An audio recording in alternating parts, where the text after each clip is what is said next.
Мына Октябрьский революцияга уже 1 жыл болду да. Ооба. Буга негизи өзгөрүүлөр болдубу?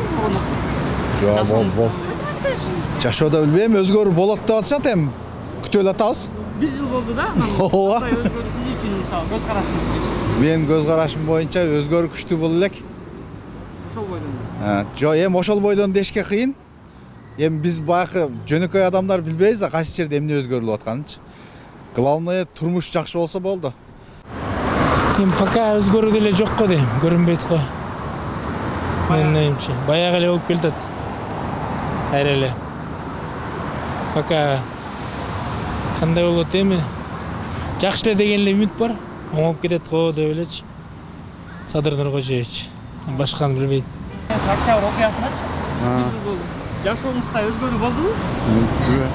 Эми мындай катуу деле чоң өзгөрүш болгон жок, бирок мен госслужбада жүргөндө акладым көбөйттү жакында эле.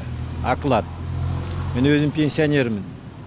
Аклад көбөйүп, пенсия да көбөйдү. Мындай чоң ошол да, мындай эч кандай өзгөрүш жок. Ошол бойдон эле.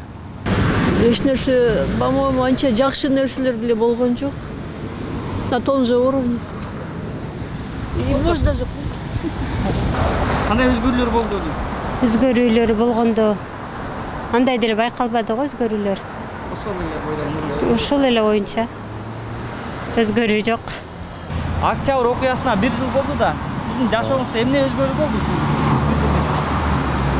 1 жылдын ичинде эчтеке эми өзгөрдү, тазалыкта иштейм да. Каякта? Тазалыкта. Жакшы эле болуп атат, айлык кичине көтөрүлдү. Ошол эле болгон.